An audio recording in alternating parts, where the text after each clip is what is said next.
Shalom, Kohalo, Yahweh Bashim Yahushai, Bahashim Kakodash, double honors to the elder apostles and the elder bishops of GMS, including the elders that came before them and taught us his truth. And Shalom and salutations to all the brothers out pushing the word of truth and in sincerity, the hopeful and elect tabernacle of David. The name of this lesson is going to be called, What is Esau Hiding? Okay. In order to hide something, you have to know what it is that you're hiding. Right? And what are they hiding? They're hiding the truth. Okay? The truth is that the Most High Yahweh Bashem Yahushua has enemies. Okay?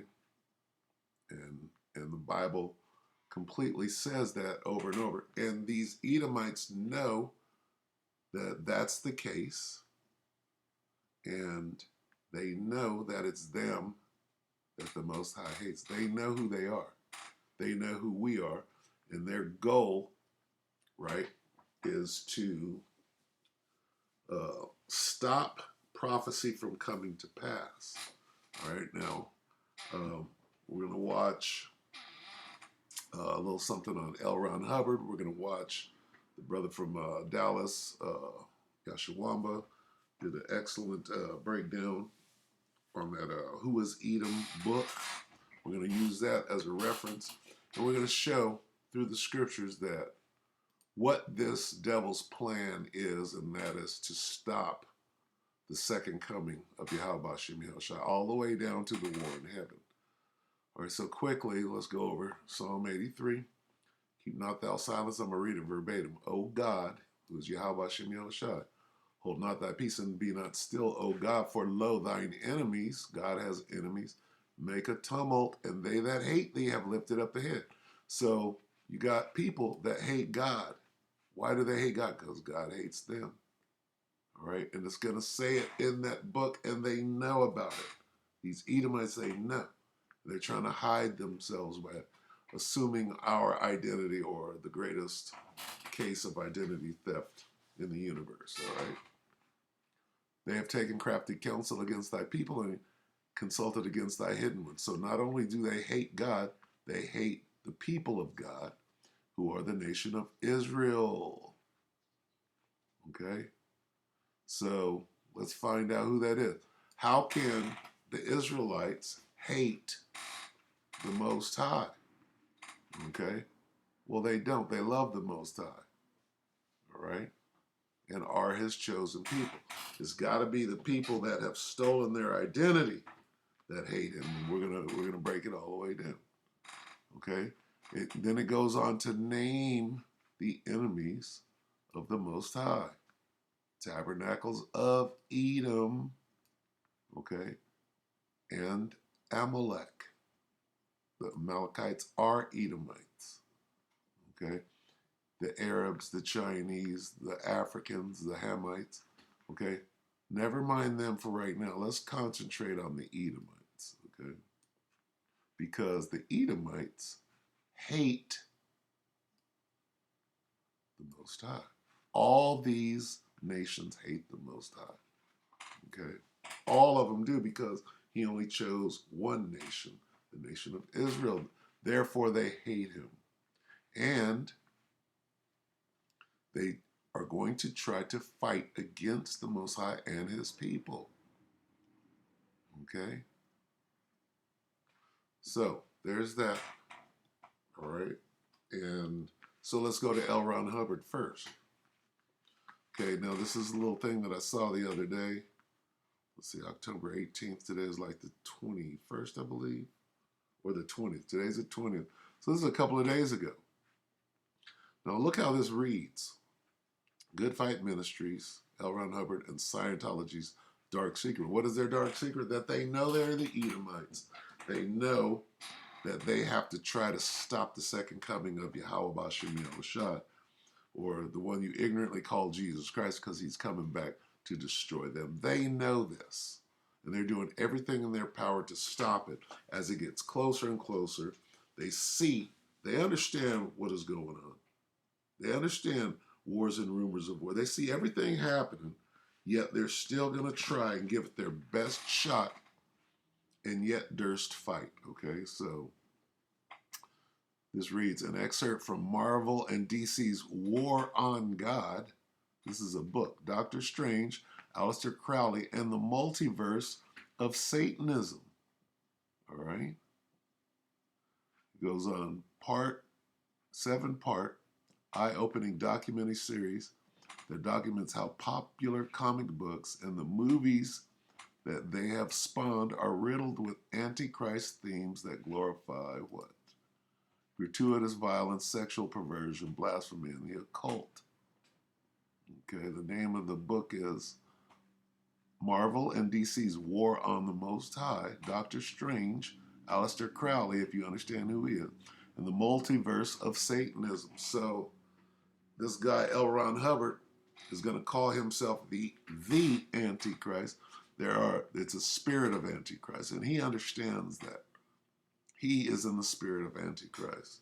So let's watch, and then I'm going to point out the most important thing that is going to be said in this little excerpt. It's only 4 minutes long, so let's watch. L. Ron Hubbard, whose son declared his father not only viewed himself as one with Satan, but also stated that he believed that he was the Antichrist, claimed, as we have seen, that Scientology was his vehicle.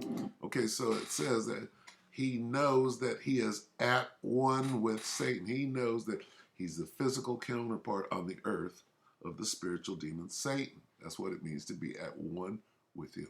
Same as we are at one with Yahweh Shem Yahushua. Even though we're cut off right now, we're trying to get back in, right? He's our God. Satan is their God, and he knows it. He understands that. He understands that it's his job to try to stop what it says in the Bible. He's going to say that. Okay, we have one chance to change it. Robert, whose son declared his father not only viewed himself as one with Satan, but also stated that he believed that he was the Antichrist, claimed, as we have seen, that Scientology was his vehicle. I procured a document addressed to Scientology operating Thetan Level 8s from a former member of Scientology, written by L. Ron Hubbard, which was given to him as he left Scientology. Scientology OT8s, or Operative Thetan 8s, are the highest level of Scientologists, akin to 33rd degree Masons in Freemasonry. The gentleman had given a talk on Scientology and had mailed me a document that was given to him by a clerk in Scientology when he was leaving the cult. In this note. Okay, so what they're talking about is some document that L. Ron Hubbard wrote where he exposes everything about the truth about himself and what his true mission here on earth was, as he tries to say he can reincarnate himself and come back and do whatsoever he wants. That this devil, you're relegated by the determination of Yahweh Shem Yahushua. So, clerk in Scientology when he was leaving the cult. In this no longer secret document, Hubbard reveals his long-held secret that the ultimate goal of Scientology is to fulfill the prophesied role of the Antichrist as outlined in the book of Revelation, and to derail the second coming. And to derail the second coming. That is these devils' one ambition. Why? Because they understand, right, that they are the ones that the Most High hates, and that slavery is coming for them. He's actually going to say that. They have planned for us an indefinite slavery. They know exactly what the scriptures say, and they're actively fighting against it. So listen.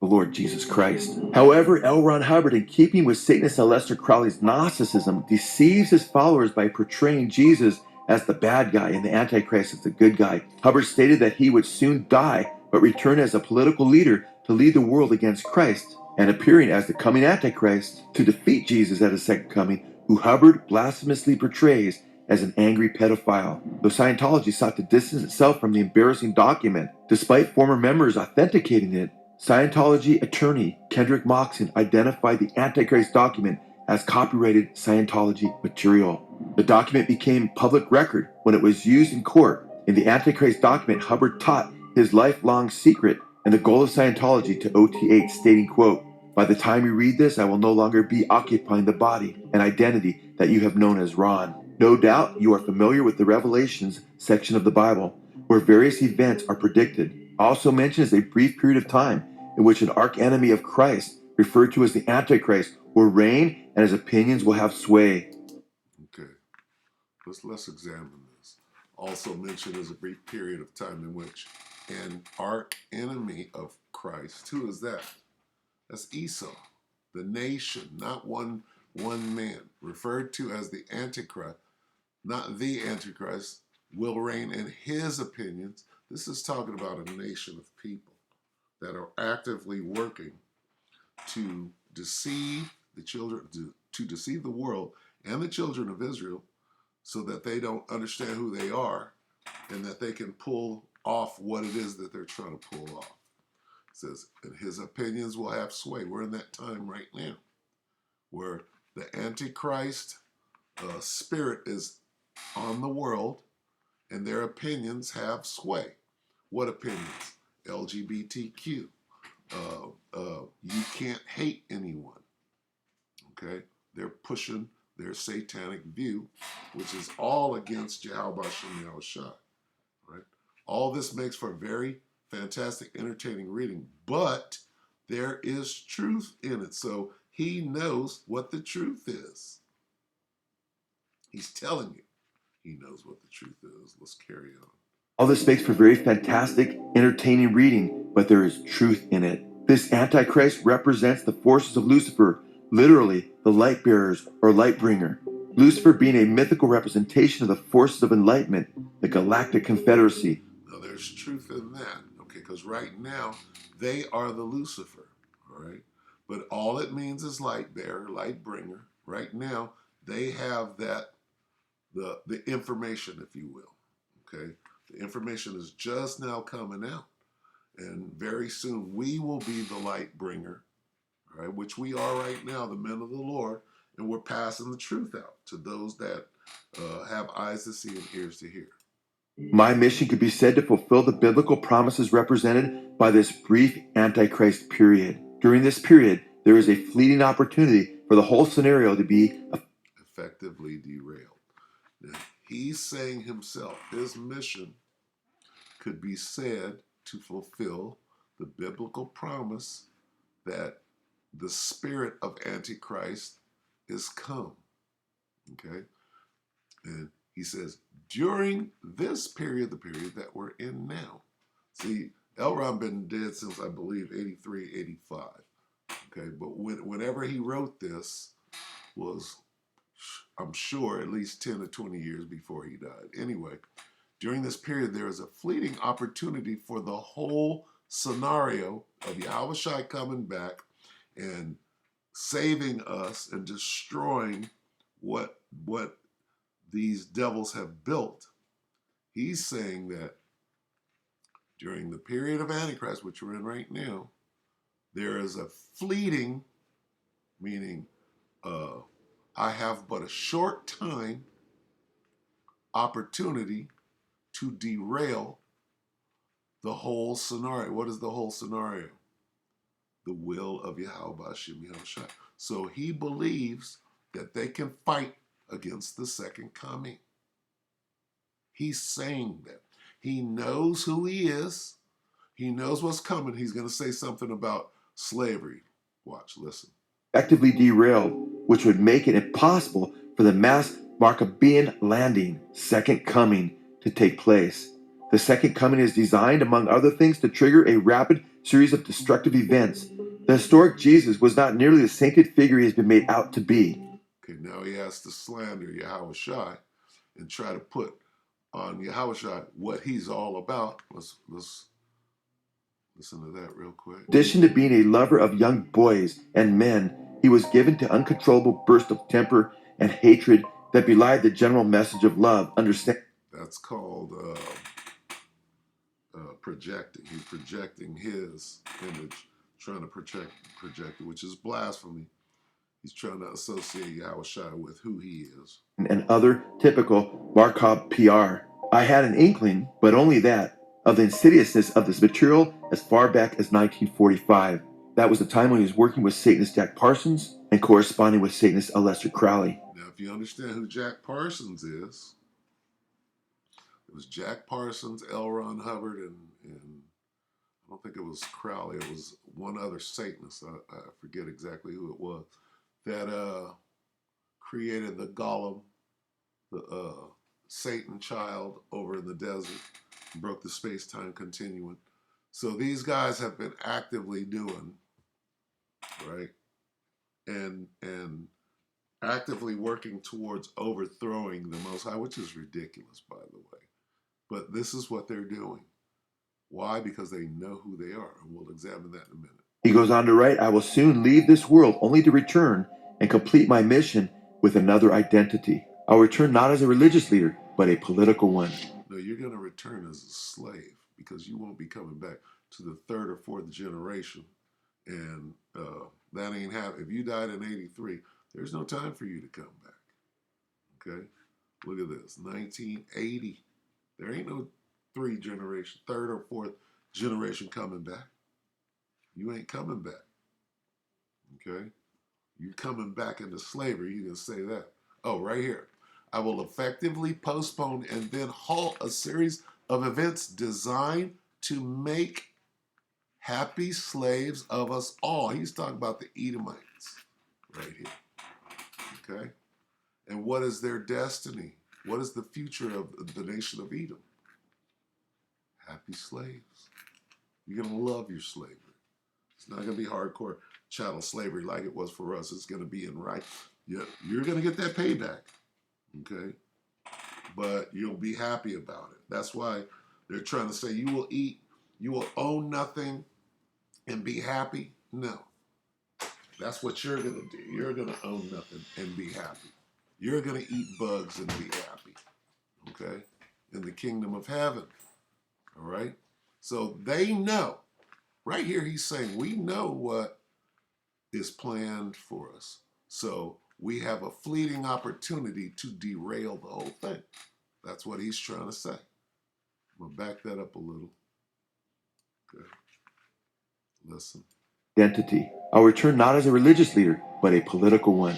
I will effectively postpone and then halt a series of events designed to make happy slaves of us all. So there you have it, the secret that I have kept close to my chest all these years. Boom. He knows the secret. What's the secret? You're the Edomites going into slavery. And you're trying to derail, okay, the second coming of Yahweh Shem Yahushua. And it's no secret. And it's not talking about him as an individual. This is talking about all Edomites. Whether you know or understand what goes on at the very top. This guy was at the very top. Okay? He was at the very top with Crowley. Okay? With Parsons. Okay? These guys know. Or he's at the very top of what they call the secret societies. The aristocracy, if you will. The Lucifer at the top. The light bearers. He was one of them. All right? They're all actively working on trying to prevent this. All right? Their future. That is the secret that they have kept close to their chest all these years. It's no secret no more because everything done in the dark will come to light. Let's see if there's any more. Hey, Joe Shum. Okay, we don't need to hear that. All right, so anyway, that's Elron. Now let's show that they know. All right, we're going to go to the elder brother over here in Dallas. Okay, their backs are against the wall, October 19th.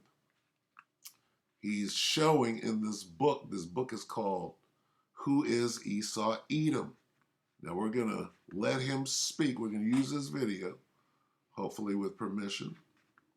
Hopefully I have his blessing to use this. This is on his page called Remnant Save 144, October 19th. Their backs are against the wall. The elder brother Yashawamba from Dallas, okay? So let's let him show you that this book that was written by an Amalekite, okay, that they know exactly who they are, and they know exactly what it says in the Bible. They understand that the Most High hates them, okay, which is why they can try to they have a fleeting chance to derail what is about to happen. Let's watch this. Okay. It says, God's hatred for Edom is not a temporary thing, but it's perpetual. The doctrine that God loves everybody does not stand up in light of what the Bible has to say regarding God's merciless position towards the race of people called Edom. Now, okay, so let me jump in real quick. And Elron understood that. Elron understands that he's an Edomite. Elron understands what is going to happen to the nation of Edom, which is why they're plotting and planning to try to derail, right, the prophecies. That's what he was actively saying. All right, listen. Edomites are rightness, but they're under the strong delusion that, these people are the Edomites and they're the chosen. All right, you actually have that divide amongst Esau. All right, it's a long war they've had amongst each other with this. Okay, it says he going in right. It says although the churches have tried to alter God's true nature, we find throughout the Bible God's position towards Esau, Edom does not change. Okay, now that's very important. Although the churches have tried to alter God's, what is that? That's very important. God's true nature. Okay, meaning this. Oh, God doesn't hate anybody. God is love. God is love. He loves everybody. John 3:16. The churches have tried to alter the Most High's true nature.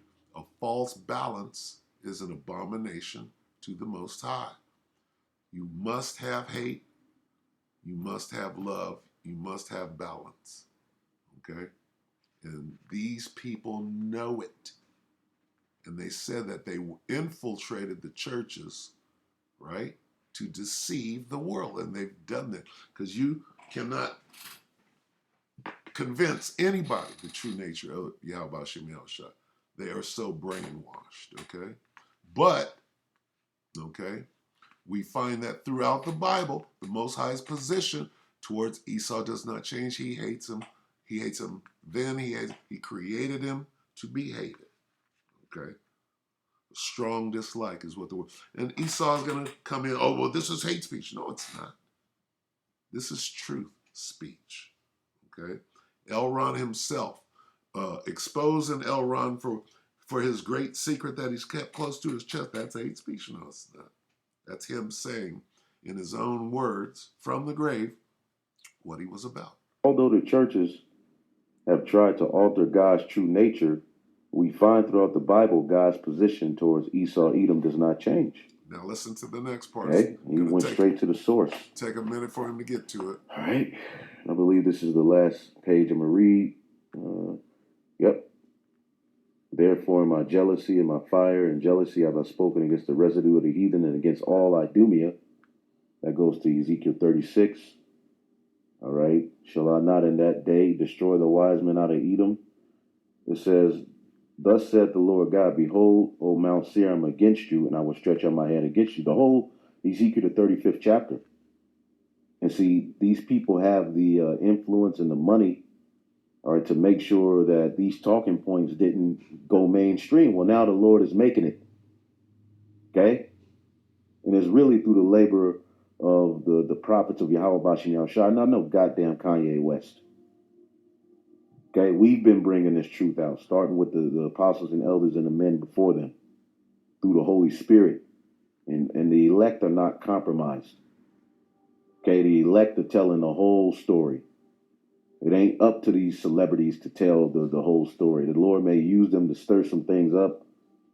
All right. And Esau is ultimately using them to push his agenda, but it's all the Lord.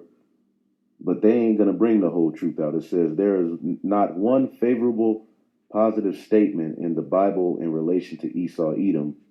How does this adverse relationship which God has towards Esau, Edom help us to identify who this character is in the world today?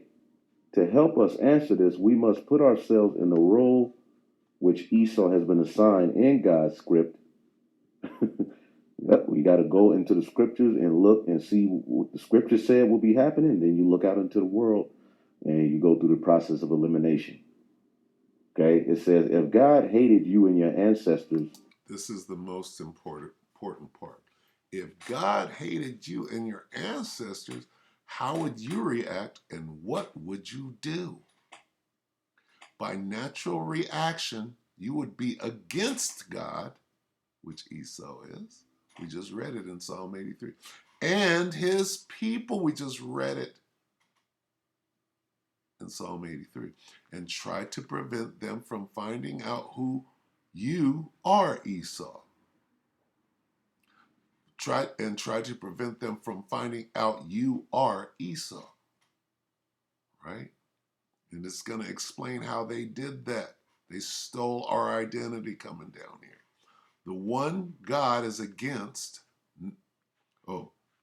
try to prevent them from finding out you are Esau, the one God is against, knowing that if God is against something, so will his followers.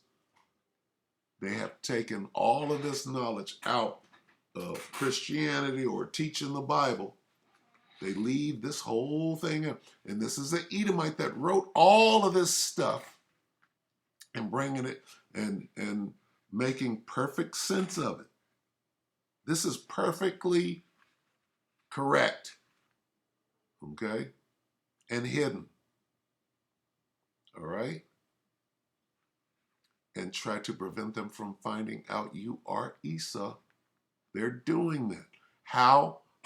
That's anti-Semitic, which it gets into down here. Let's listen. how would you react and what would you do? By natural reaction, you would go against God and his people and try to prevent them from finding out you are Esau, the one God is against, knowing that if God is against something, so will his followers. See?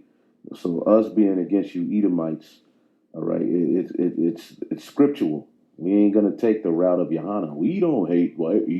No. This is how you get Esau when he comes with that whole white black argument. No, it ain't. We don't deal with a race called white. We're dealing with the Edomites. That's who we hate. Okay, according to the scriptures, and we can show you that the Lord even does. All right, and that we would, all right, hate them. I don't hate white people. I don't hate white people. I agree with God. Okay? Get this straight. You'll edit this part up. I don't hate white people. Okay? You got some white Israelites. Right? You got some so-called Japanese people that are actually Edomites that you can't even tell by looking at them. Salakia. Japanese people that are Israelites you can't tell by looking at them. And on down the line. Okay, the elect hate them, and hate just means a strong dislike. Just because you hate somebody doesn't mean you're gonna go attack them. Nope. Like we always bring out, you We're can not hate attacking tomatoes. Does that mean you go to not the liquor store? You can go to the liquor store and get some tomatoes, or maybe in another state. But um, just because you hate something don't mean you harm it. It says, "Who is it that tries to conceal their identity as Edom? That one, all right, the one hated by God by claiming to be Israel." Oh, all right. You got some Edomites. According to this, the Edomite that wrote this book. See, he doesn't believe he's an Edomite, but he is. Okay, because the Edomite that wrote this book is saying only the small hats, right, are the Edomites. Well, they're all Edomites. Okay. The small hats are the tribe of Amalek. All right. And Amalek is his daddy, all right, and his grandpappy would be Esau. All right. So what they're doing is they're hiding under our identity to they're using our identity to hide who they really are. Attack them. Like we always bring out, you can hate tomatoes. Does that mean you go to not the liquor store? We could go to the liquor store and get some tomatoes, or maybe in another state. But um, just because you hate something don't mean you harm it. It says, who is it that tries to conceal their identity as Edom, that one, all right, the one hated by God by claiming to be Israel? Who claims to be Israel? And it's interesting, they're the only group of people with a biblical nationality, and everybody else is just all these various different pseudosciences that they created. Colors, rich port people, Puerto Rico, rich port people. Hades, the people of hell. Black. All right, but here it is. He's the JEW. Anyway, it says, the one loved by God, but they're claiming to be Israel, all right, but they're concealing their identity as Edom. It says, only one group of people reacts as though God has hatred for them, and that is the people who call themselves that. Okay? It says, why do you suppose the JEWs from organizations such as the Anti-Defamation League, okay, to monitor, okay, and combat hate and to identify with hate groups? Would not Esau want to do this? Why is it that it is predominantly small hats, okay, who promote anti-hate laws and other hate crime legislation? If you were Esau Edom, would you not do the same? An Edomite would also want to infiltrate. Now, before we can finish that, don't y'all remember this?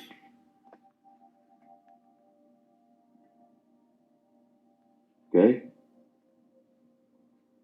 The UN has declared war on sea theories. And sea theories are these, which all this means is one or two or more people, planning to do evil. This word here. Okay, these kind of theories, which they made it a point to put particular people in office or in positions to call out and say sea theories. When anything was pretty much coming up against them or exposing what they do, it would be simply labeled a CON conspiracy. Now he's about to say what a sea theory is. And it's going to go to great lengths, right here, to stop anyone outing who these people are. Okay? Okay?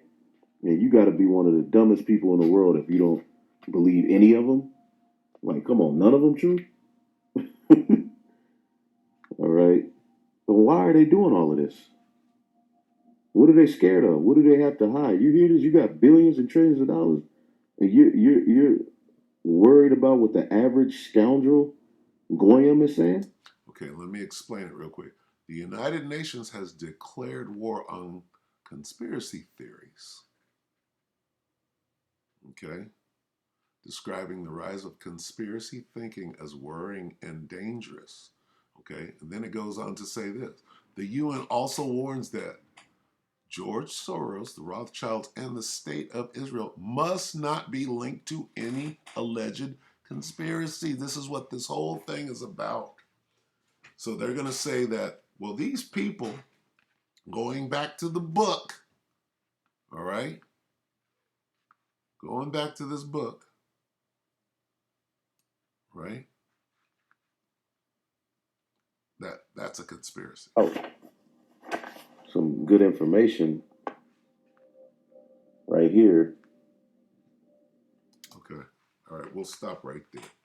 Okay, so and I've gone long, and I know I have. So I'm just going to sum it all up by this. What does Elron mean by this?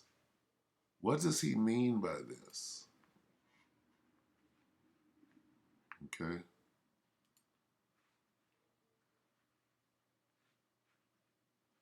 Okay, not quite that, but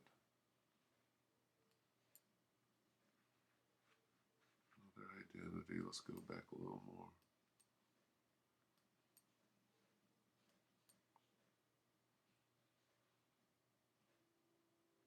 Okay. We'll go back to where he says to derail.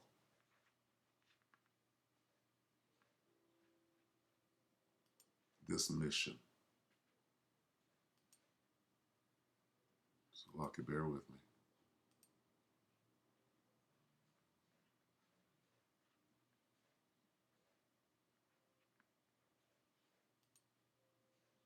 Where does he say that? Bear with me.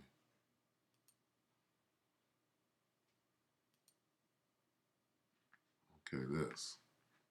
During this period, the period of Antichrist, there is a fleeting opportunity for the whole scenario to be effectively derailed.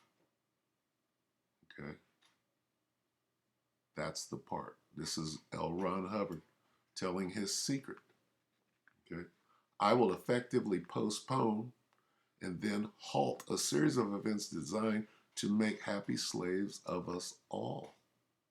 So there you have it, the secret that I have kept close to my chest all these years.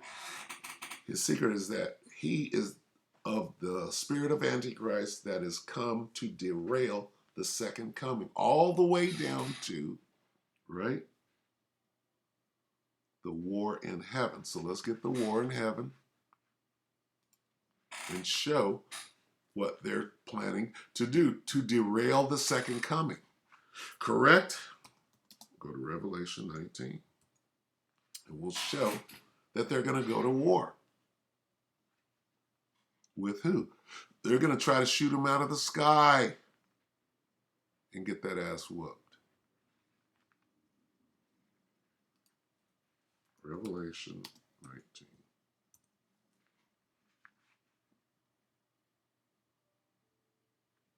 This devil's working overtime right now.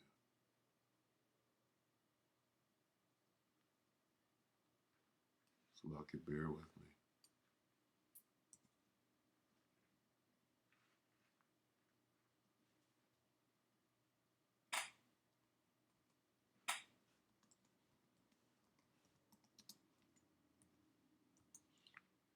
Yeah, you don't want this to come up.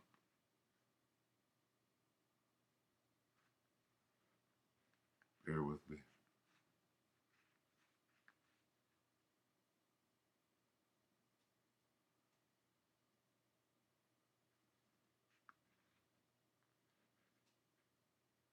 Wow. Mm-hmm.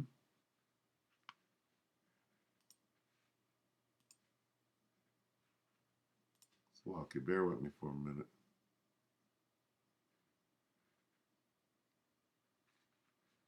It's going to be like that. They got my internet.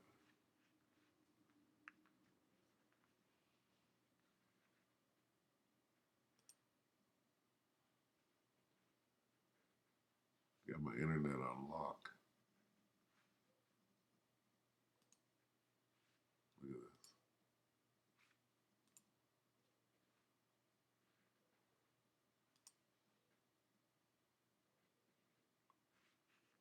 Come on.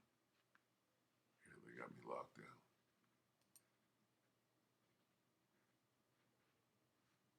Okay.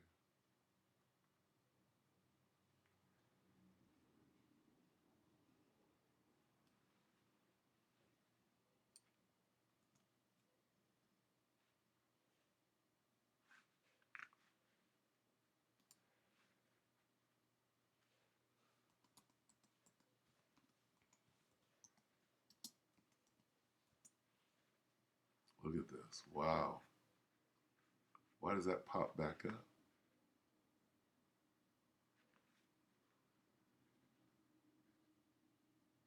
Bear with me. Okay.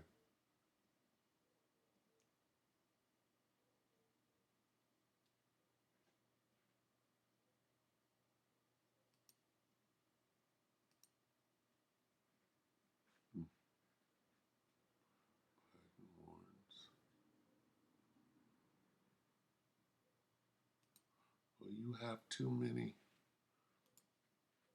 Things open. Google comes right up. Come on, Google. All right, anyway, I'm going to just read it. I'm going to read it from my phone. Just to sum it up.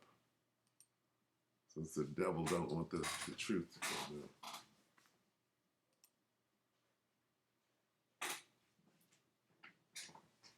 All right. Salakia.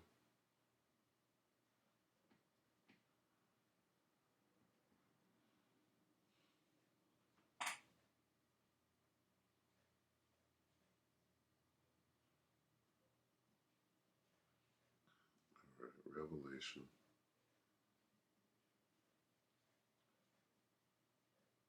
19. All right.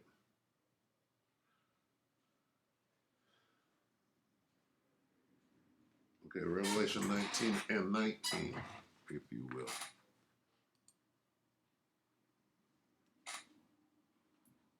All right, it reads, and I saw the beasts and the kings of the earth and their armies gathered together to make war against him that sat on the horse and against his army. Okay, now, why, all right, is my question. Why would anybody, if God loved everybody and everybody's waiting for the second coming of Jesus, why would the armies of the world, right, be gathered together to make war against him? All right? Because these Edomites, they know full well, all right, they know full well what is about to happen. Okay? During this period, there is a fleeting opportunity for the whole scenario to be effectively derailed. All right? What they're trying to do is fight against the one who sat on the horse and his army. The one that sat on the horse and his army. Okay, I'm going to read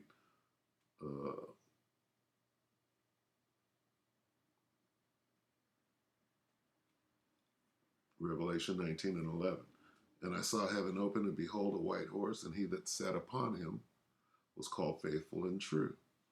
And in righteousness doth he judge and make war. Let's talk about Yahweh Shai. I jumped down to 14, and the armies which were in heaven followed him upon white horses. Those are the angels. All right, so Salakia about this devil having his way right here.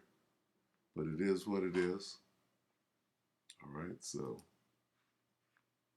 I'm going to go ahead and close it. But this devil has been laid bare. Okay? We're in this brief period that he believes there's a fleeting opportunity for the scenario of this devil being put into slavery, okay, can be derailed. Okay.